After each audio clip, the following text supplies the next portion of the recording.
السلام علیکم۔ میں ہوں خرم صابری اور آپ میرے ساتھ ہیں اس ویڈیو میں۔ پہلے تو ناظرین میں آپ کو یہ بتا دوں کہ اس ویڈیو کو ریکارڈ کرنے کا مقصد آپ لوگوں تک صرف انفارمیشن پہنچانی ہے۔ اس کا مقصد ہرگز لوگوں کے اندر افراتفری پھیلانا نہیں ہے یا کسی قسم کا کوئی خاص سیاسی ایجنڈا پیچھے نہیں ہے۔ آج کرونا کے اوپر، اور جیسا کہ آپ جانتے ہیں کہ کرونا کی وجہ سے لاک ڈاؤن ہر جگہ پہ موجود ہے پوری دنیا میں، خاص طور پہ پاکستان میں، بڑے شہروں میں، چھوٹے شہروں میں مکمل، کہیں پہ جزوی، اور اس کو مزید بڑھانے کی بات کی جا رہی ہے اور کسی حد تک بڑھا بھی دیا گیا ہے۔ یہ بہت ضروری ہے کہ اس پر کھل کے بات کی جائے اور اس پہ سوچا جائے کہ کیا ہمارے ارد گرد جو کچھ بھی ہو رہا ہے یہ حقیقت پر مبنی ہے یا یہ سب الوژن ہے،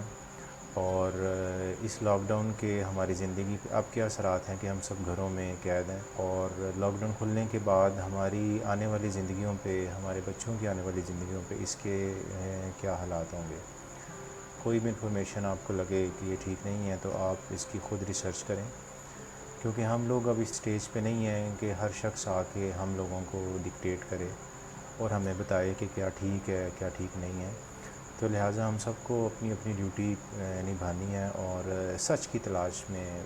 اپنی انرجی کو لگانا ہے۔ بات کرتے ہیں کرونا وائرس کے اوپر۔ یہ ہم سب جانتے ہیں کہ کرونا وائرس کہاں سے شروع ہوا، چائنا سے، اور چائنا میں لاک ڈاؤن ہوا، اور لاک ڈاؤن کے بعد یہ کس طرح سے پورے ملک میں پھیلا، اٹلی میں، فرانس میں، ایران میں، وہاں سے امریکہ، اور پھر انگلینڈ، اس کے بعد پھر یہ پاکستان میں بھی آیا، اور دیکھتے ہی دیکھتے ہزاروں لوگ، لاکھوں لوگ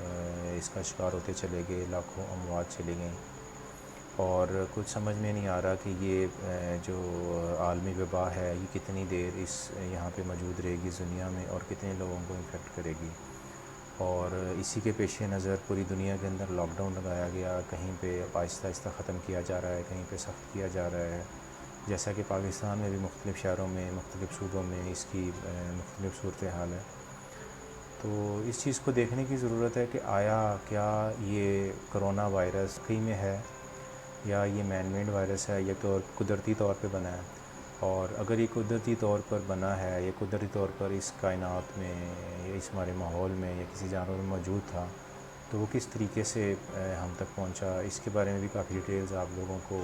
پتہ چل چکے ہوں گے، جس کے بارے میں بات کرنا میرا نہیں خیال ہے کہ مناسب ہے کہ آنے والے وقت میں، آنے والے دنوں میں ہمارے ساتھ کیا ہونے جا رہا ہے، اور ہمیں ذہنی طور پہ اس کے لیے تیار رہنا چاہیے، ہماری فیملیز کو، ہمارے بچوں کو اس کے لیے تیار رہنا چاہیے۔ سارس ایک وبا تھی چائنا میں، 2003 میں آئی، اس کو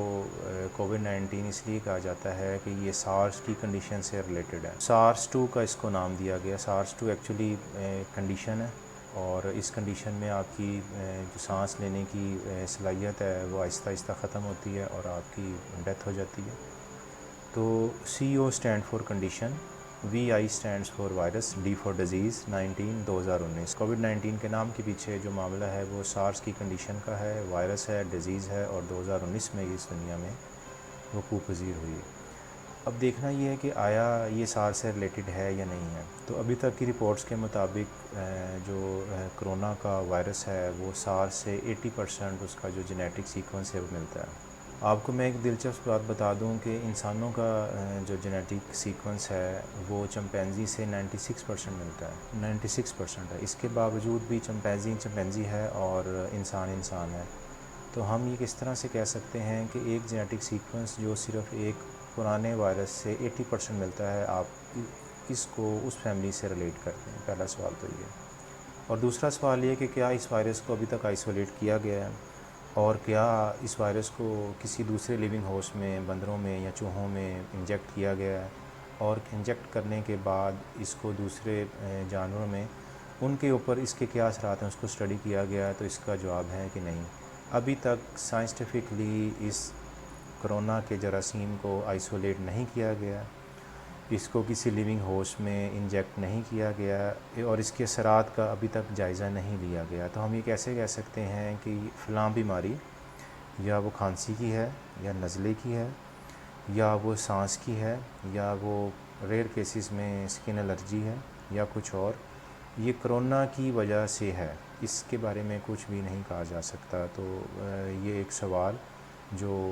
جس کا ہمیں جواب ڈھونڈنا چاہیے۔ ان پروسیس سے جو سائنٹیفک پروسیس ہیں پروون ہیں اور ویل اسٹیبلشڈ ہیں اور کافی عرصے سے لیبارٹریز میں پریکٹس کیے جا رہے ہیں، تو اس ڈیزیز کو لے کے یہ چیز پریکٹس کیوں نہیں کی جا رہی؟ اور جب یہ چیز پریکٹس کی ہی نہیں جا رہی اور ہمیں معلوم ہی نہیں ہے کہ یہ فلاں ڈیزیز اس وائرس کی وجہ سے ہے، تو ویکسین کس چیز کی تیار کی جا رہی ہے اور یہ ویکسین ہمارے جسموں میں کیوں لگائی جا رہی ہے، حتیٰ ایون کہ ہمیں اس کے سورس کا بالکل بھی نہیں پتہ۔ جو ویکسین ہے یہ عام ویکسین نہیں ہوگی اگر یہ انسانوں کو لگتی ہے کہ آپ نے انجیکشن کے تھرو انجیکٹ کروا لی یا یہ ویکسین انہیل کر لی۔ یہ خاص قسم کی ویکسینیشن ہے اور اس ویکسینیشن کو الیکٹروپوریشن کہتے ہیں، اور الیکٹروپوریشن ایک ایسا پروسیس ہے کہ اس ویکسین کی 3 نیڈلز یا 3 سرنجز ہوں گی اور 2 سرنجز سے الیکٹروڈز ہماری باڈی میں داخل کیے جائیں گے۔ یہ الیکٹروڈز کریں گے کیا؟ یہ ہماری باڈی میں الیکٹرک کرنٹ جنریٹ کریں گے اور اس الیکٹرک کرنٹ کو جنریٹ کرنے کی وجہ سے ہمارے سیل کے میمبرین میں سوراخ ہو جائیں گے، اور تیسری نیڈل سے ویکسین کا جو میٹیریل ہے جو وہ ہمارے سیلز کے اندر داخل کیا جائے گا، اور ہمیں نہیں پتہ کہ وہ ہمارے سیل کے اندر جب داخل ہوگا تو وہ کیا ریئیکٹ کرے گا اور اس کا جو جینیٹک سیکوینس ہے وہ کس چیز سے ملتا ہے اور وہ کس چیز کی ویکسینیشن ہے، اور یوں سمجھ دیں کہ یہ ایک قسم کی جین تھیراپی ہے اور اس کے ریئیکشنز کیا ہوں گے اس کے بارے میں ابھی تک کچھ نہیں بتایا جا سکتا، اور ہمیں ابھی یہ بھی نہیں معلوم کہ اس ویکسینیشن کا پروسیس آگے کس طرح سے لے کے ہمیں چلے گا۔ کیا یہ ویکسین ہر 6 ماہ بعد ہمیں لگانی پڑے گی، ہر سال بعد لگانی پڑے گی، ہر 2 سال بعد لگانی پڑے گی، اور یہ کیسے پتہ چلے گا کہ فلاں شخص کو یہ ویکسین لگ چکی ہے؟ تو اس کے بارے میں ابھی سے باتیں ہو رہی ہیں کہ کوئی ٹیٹو، کوئی انویزیبل انک یا کوئی کارڈ یا کوئی ایپ آپ کو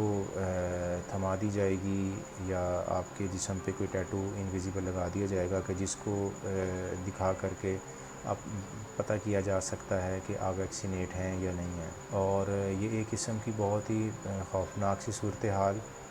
ہو سکتی ہے اگر ریاستی سطح پہ کچھ قوانین پوری دنیا میں پاس ہو گئے کہ وہ شخص جسے ویکسینیشن لگی ہوگی وہی ٹرین میں ٹریول کر سکتا ہے، وہی بینک سے جا کے کیش لے سکتا ہے، جس کو کریڈٹ کارڈ مل سکتا ہے یا جس کو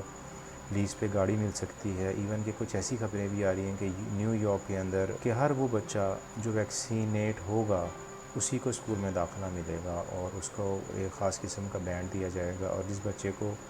یہ ویکسینیشن نہیں لگے گی وہ پڑھائی سے محروم رہے گا، اور یہ صرف بچوں پہ نہیں ہم سب پہ یہ اپلائی ہونے جا رہا ہے۔ تو یہ ایک چیز کافی غور طلب ہے اور ہمیں یہ جاننے کی ضرورت ہے کہ آیا یہ جین تھیراپی ہماری باڈی کے اندر کیا چینجنگ لائے گی، اور آپ کو پتہ ہے کہ اس وقت پوری دنیا ایک نفسیاتی ہیجان کا شکار ہے۔ یہ ہیجان اس قسم کا ہے کہ ہر بندہ ڈرا ہوا ہے۔ آپ نے یہ بھی سنا ہوگا کہ ہر کمپنی اس وقت ویکسین کو سب سے پہلے تیار کرنے کی جستجو میں آگے ہے، کیونکہ ان کمپنیز کو پتہ ہے، اس مافیا کو پتہ ہے کہ اگر یہ ویکسین کامیاب ہو جاتی ہے بلین ڈالرز کی گیم ہے جس کو ریاستی سطح کے اوپر ٹریڈ کیا جائے گا، ریاستی سطح کے اوپر اس کے جو قوانین ہیں وہ پاس کروائے جائیں گے، وہ سینٹ ہو، وہ اسمبلیز ہوں، وہ آرڈیننس ہو۔ اچھا، یہاں پہ ایک اور چیز میں آپ کو بتاتا چلوں کہ میڈیا کا اس میں کیا رول ہے۔ میڈیا نے ابھی تک جو چیز پورٹرے کی ہے وہ یہ کہ فلاں شخص کا انتقال ہو گیا کیونکہ اس کا کووڈ-19 ٹیسٹ پازیٹیو تھا۔ میڈیا یہ نہیں کہہ رہا کہ کسی شخص کا انتقال کووڈ-19 کی وجہ سے ہو گیا، میڈیا یہ کہہ رہا ہے کہ فلاں شخص کا انتقال ہو گیا جس کا کووڈ-19 ٹیسٹ پازیٹیو آیا، اور یہ دو مختلف چیزیں ہیں کہ آپ کی ڈیتھ شوگر سے بھی ہو سکتی ہے، آپ کی ڈیتھ ڈائلسس کے پروسیس کے تھرو بھی ہو سکتی ہے، ہارٹ اٹیک سے ہو سکتی ہے، کسی سرجری سے ہو سکتی ہے، اور سیزنل فلو سے بھی ہو سکتی ہے۔ تو کسی بندے کو 4 یا 5 بیماریاں ہونا اور اس کے اگینسٹ کسی ایک بیماری کی وجہ سے ڈیتھ ہونا، یہ دو مختلف سینیریوز ہیں۔ اور ایک اور سوال جو کافی غور طلب ہے کہ CDC کی طرف سے جو امریکہ کا ڈیزیز کنٹرول کا ایک ڈپارٹمنٹ ہے، جو گائیڈ لائنز آئی ہیں وہ یہ کہ کوئی بھی شخص جس کے ڈیتھ سرٹیفکیٹ کے اوپر کووڈ-19 ہوگا اس کی باڈی آٹوپسی، اس کا پوسٹ مارٹم، اس کی سیکنڈ نہیں کی جائے گی۔ اس کا کیا مطلب ہے؟ کہ جب آپ کسی بھی شخص کی اٹاپسی نہیں کر رہے، کسی بھی شخص کا پوسٹ مارٹم نہیں کر رہے، تو آپ یہ کیسے جان سکتے ہیں کہ فلاں انسان کی ڈیتھ فلاں بیماری سے ہوئی، فلاں وائرس سے ہوئی؟ تو یہ جو رولز ہیں وہ کافی ان سائنسٹیفک ہیں. تو یہ چیزیں کافی غور طلب ہیں کہ کووڈ-19 سے ریلیٹڈ کوئی بھی شخص جو مرتا ہے اس کی اٹاپسی یا اس کا پوسٹ مارٹم کیوں نہیں کیا جا رہا. ایون کہ ہمارے ملک پاکستان کے اندر بھی کوئی ایک ایسا کیس رپورٹ نہیں ہوا کہ جس کی ڈیتھ کووڈ-19 سے ہوئی ہو اور سرکاری سطح پہ یا پرائیویٹ سطح پہ اس کا پوسٹ مارٹم کیا گیا ہو، اس کی اٹاپسی کی گئی ہو، اس کا میڈیکل ایگزامن کیا گیا ہو اور یہ جاننے کی کوشش کی گئی ہو کہ اس شخص کی کا جو انتقال ہے وہ کووڈ-19 کے وجہ سے ہوا. ساری چیزوں کے پیچھے کیا وجوہات ہے کہ ہمیں اس کا پوسٹ مارٹم نہیں کیا جا رہا. اچھا، دوسری یہ بات کہ پوری دنیا سے ایون کہ پاکستان میں بھی میرے ارد گرد لوگوں میں ادھر ادھر سے یہ چیزیں سننے کو مل رہی ہیں کہ فلاں شخص کو ہاسپٹل میں ایڈمٹ کیا گیا، اس کی ڈیتھ کسی اور وجہ سے ہوئی اور اس کو ریلیٹ کر دیا گیا کووڈ-19 سے، اور یہ بتایا گیا کہ ان کے اندر کووڈ-19 پازیٹیو تھا، یا یہ کہ ہمیں لگتا ہے کہ ان کو کرونا تھا اس وجہ سے ان کی ڈیتھ ہو گئی اور وہ ڈیڈ باڈی ان لوحقین کو نہیں دی جا رہی. اور یہ چیزیں بھی کافی انسان کے اندر کنفیوژن کریٹ کرتی ہیں کہ ایسا کیا ہو رہا ہے.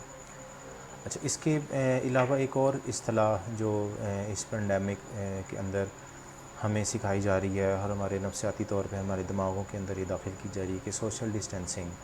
اور سوشل ڈسٹینسنگ ایک خوف کا جنم دیتا ہے کہ انسان انسان سے دور رہے، انسان انسان سے ہاتھ نہ ملائے، انسان انسان سے 6 فٹ کا فاصلہ اختیار رکھے. شاپنگ مال ہو، آپ گھر میں آنا ہے تو فاصلہ رکھنا ہے، آپ نے اپنی سوشل گیٹ ٹوگیدر کرنا ہے تو فاصلہ رکھنا ہے. اسی والے سے بہت سے جو ایس او پی ہیں وہ سرکاری سطح پہ پوری دنیا کے اندر لاگو کیے جا رہے ہیں فورسفلی، اور ایک قسم کی ہم سے ہماری آزادی چھیننے کی بات کی جا رہی ہے اور انسانوں کو انسانوں کا دشمن لاشعوری طور پہ بتایا جا رہا ہے. اچھا، ایک اور دلچسپ بات کہ ابھی تک کوئی ایسی سائنسٹیفک اسٹڈی ہمارے پاس موجود نہیں ہے جو یہ ثابت کر سکے کہ انسان کو انسان سے دور رہنے کی وجہ سے یہ بیماری ہوتی ہے. اور کیونکہ بہت سے لوگوں کے نزدیک یہ بیماری ہے ہی نہیں، یہ ایک عام سیزنل فلو ہے جو پھیلتا ہے فضا کے ذریعے اور یہ پھیلا ہے اور یہ انسانوں کو ہو جاتا ہے. ٹھیک، لیکن اس کا ہرگز مطلب یہ نہیں ہے کہ انسانوں کو انسانوں سے دور رکھا جائے. تو یہاں پہ بھی ہمیں کچھ سوچنے کی ضرورت ہے. آیا کیا صرف ان انسانوں کو دور رکھا جائے کہ جن کے اندر یہ بیماری پازیٹیو آئی ہے؟ اور یہاں پہ آپ نے ایک اور چیز دیکھی ہوگی کہ ہر شخص کو ماسک پہننے پہ مجبور کیا جا رہا ہے. کبھی شاپنگ مال میں جائے گا، مسجد میں جائے گا، چرچ میں جائے گا، آفس جائے گا، کسی دکان میں جائے گا، وہ ماسک پہننا بہت ضروری ہے. تو ماسک کے حوالے سے بھی میں آپ کو بتا دوں کہ یہ صرف ان کے لیے ضروری ہے کہ جو ڈاکٹرز ہیں، جو نرسز ہیں، کہ آیا ماسک پہننے سے آپ کو کرونا ہوگا یا نہیں ہوگا. تو اس کا جواب نگیٹو میں ہے. وہ اس وجہ سے کہ جو کرونا کا جراثیم ہے وہ 100 نینو ملی میٹر اس کا سائز ہے، 100 نینو ملی میٹر اس کا سائز ہے. اور جو ماسک ہے، آیا وہ عام سرجیکل ماسک ہے یا وہ KN95 ہے یا وہ کپڑے کا بنا ہوا ماسک ہے، اس کے جو پارٹیکل کا سائز ہے وہ 2 نینو ملی میٹر ہے. اس چیز کو آپ یوں سمجھ لیں سائز کے حوالے سے کہ آپ کا قد اگر 6 فٹ بائی 6 فٹ ہے اور آپ کرونا وائرس ہیں اور آپ کے سامنے ایک ایسی شیلڈ ہے کہ شیلڈ کا دروازہ 100 فٹ بائی 100 فٹ کا ہے، تو آپ خود سوچیں کہ آیا کہ آپ اس دروازے سے گزر سکیں گے یا نہیں گزر سکیں گے. آپ آسانی سے گزر سکیں گے. یا یوں سمجھ لیں کہ کوئی شخص اپنے گھر کے سامنے جالی لگوا لے اور وہ جالی 1 فٹ بائی 1 فٹ کی ہو اور وہ کہے کہ میں اس جالی کے ذریعے مچھروں کو اپنے گھر کے